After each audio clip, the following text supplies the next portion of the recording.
Welcome to Trump Breaking News Network, your daily source for up-to-date news on the political scene of Donald Trump, his presidency, American politics and conspiracies. Please subscribe to receive notice of our daily updates. Also share with your friends and your social media. We encourage you to like our videos and give your comments. This is TBNN. Hillary Clinton caught in another massive lie, this time about school shootings. If there was ever a time when America needed Hillary Clinton, and it is debatable whether such a time existed, it certainly wasn't in the wake of the Parkland, Florida, school shooting. Yet, there she was, and lying as always. After the shootings, the 2016 Democrat presidential candidate issued a series of tweets supporting the typical amorphous gun control agenda of the left, all without any actual policy proposals but plenty of we can do better rhetoric.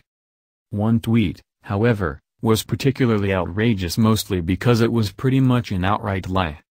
"This week we lost 17 Americans in Parkland, the deadliest school shooting since Sandy Hook in 2012, Clinton tweeted Sunday.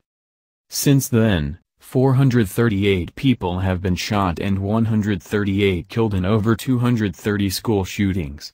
That's 5 school shootings every month, 16 of which classify as mass shootings. Note that last sentence, which may seem a bit ambiguous or confusing to you. As the Washington Post notes, that statistic is from Everytown for Gun Safety, a heavily astroturfed, left-wing, gun control group. And its statistics on school shootings were so misleading that even the WAPO, hardly a den of covert NRA activity, wrote an article about the group's statistics bluntly titled, "No, there haven't been 18 school shootings in 2018. That number is flat wrong."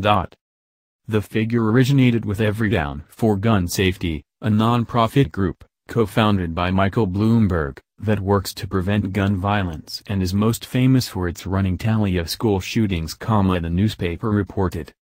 A tweet by Senator Bernie Sanders, of Vermont, including the claim, had been liked more than 45,000 times by Thursday evening, and one from political analyst Jeff Greenfield had cracked 126,000.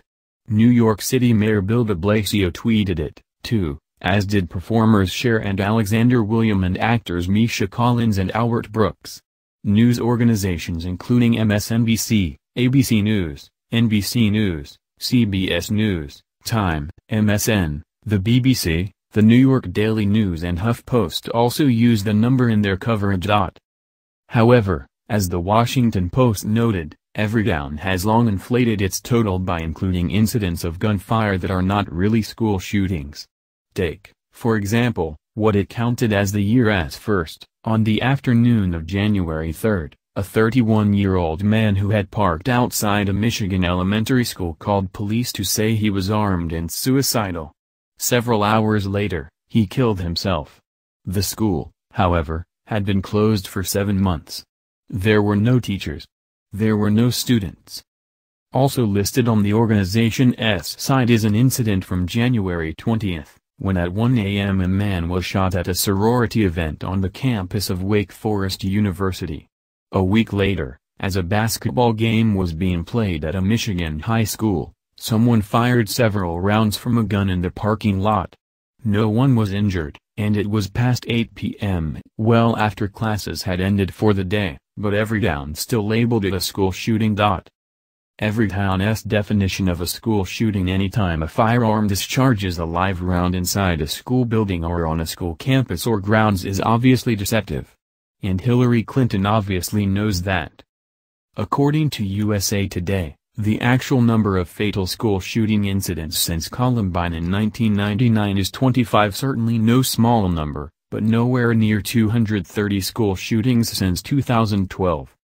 After moments like Parkland, it's important we have serious discussions about who we are and who we want to be as a nation. It doesn't help when demagogues like Clinton use numbers that are outright lies to advance her agenda and maintain her relevancy. This discussion can happen without you, Hillary. It's time for you to go away. It has been more than a year since November 8, 2016. At this point, all you can do is divide us with lies and self-aggrandizement. This has been the Trump Breaking News Network. Please subscribe and share to stay up to date on the latest news about our president. Be informed.